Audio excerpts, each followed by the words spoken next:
Sometimes a tattoo can be so much more than just a piece of art or something cool to look at. It can serve as a motivator, as your drive, an everyday reminder of where you've been, where you're going, and how to stay true to yourself and who you want to be as a person. I'm proud to say that today's superstar is a very close friend of mine, and I already know the meaning behind these tattoos.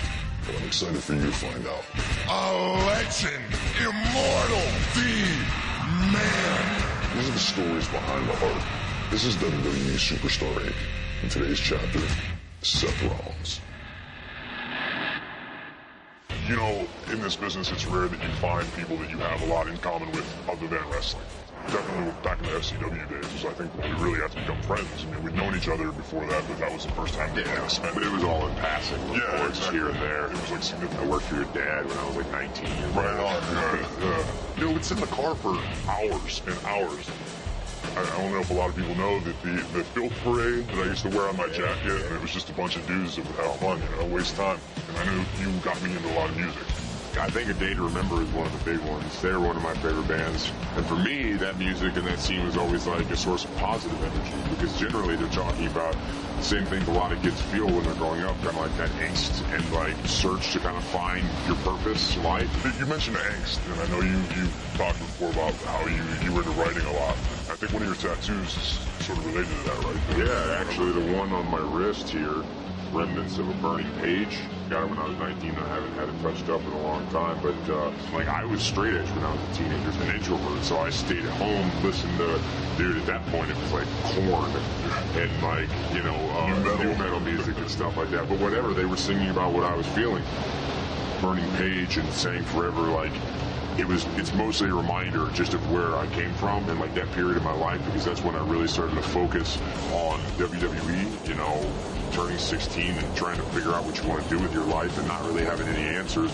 I put a lot of my focus and energy into writing, and that was able to kind of like keep me level-headed. Yeah, I can relate to that a lot, because the angst thing and the teenager that doesn't know what he's going to do with his life, that's kind of what drove me to wrestling as well. You still write it all? You know what? I picked it up lately, actually. I'm at the point again where I feel like I don't have a whole lot of people to confide in. I miss those car rides, man. I miss that camaraderie. I don't, you know, when you want to get to the top, it's kind of lonely up there, you know. So your other tattoo I'm going to ask you about kind of ties right into the being on top sort of thing. I believe it's Bushido down your spine. This is my first tattoo. Bushido, it's essentially the samurai code. It's the way they live their life.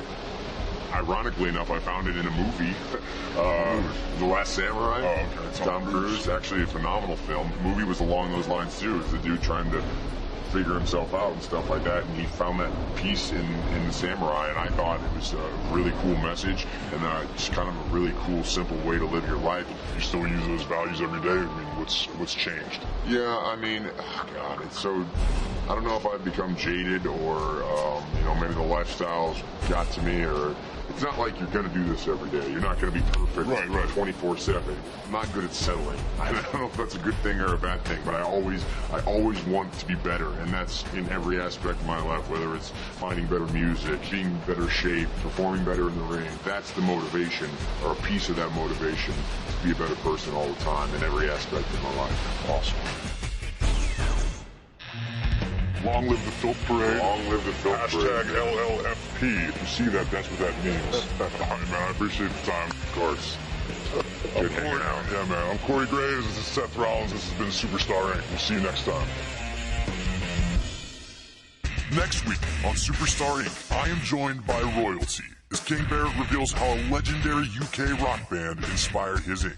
Nation, born with this bad. These were the 4 things that influenced all of that riot and all of that song. See that? It's too negative for the record company. It's not too negative for Bad News Bears. No, nothing is too negative for bad news. Until then, check out my adventures on Culture Shock, only on WWE Network.